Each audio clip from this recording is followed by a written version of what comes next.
Mais écoute, j'ai pas grand-chose en magasin.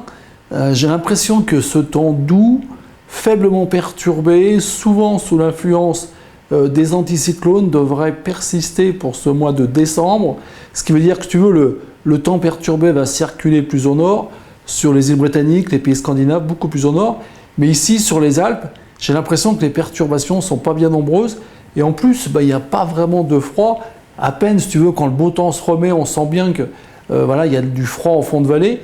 Mais tout de suite, il y a ces phénomènes d'inversion de température, mais provoquant de la douceur évidemment en haut.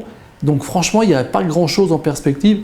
Et ça, jusqu'à la fin de l'année, ça a l'air d'être relativement constant. Autant il fait mauvais, si tu veux, sur le Pacifique, sur la Russie, sur la Chine. Là, on sent vraiment qu'il y a du mauvais temps là-bas. Mais ici, sur l'Europe et particulièrement la France, il ne se passe pas grand-chose. Et tu vois la neige pour quand, toi?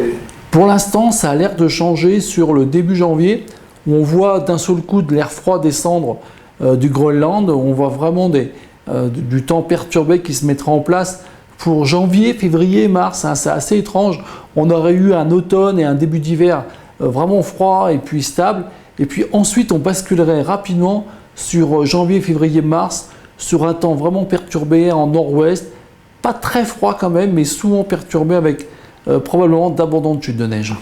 Et par rapport à ta prévision, tu veux de la neige en décembre, qu'est-ce qui s'est passé là? Ce qui s'est passé, c'est que c'est faux. Tu vois bien comment ça fonctionne. C'est faux parce que voilà, ça devait être sur l'Europe.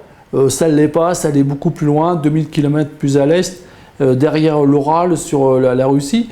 Donc ça ne fonctionne pas très très bien. Depuis quelque temps d'ailleurs, ça ne marche pas très bien ces prévisions à long terme. On sent qu'il y a du décalage ou alors il y a carrément des bouleversements sur la Terre. Je ne suis pas un fan du réchauffement climatique, mais il y a vraiment un changement climatique qui s'opère.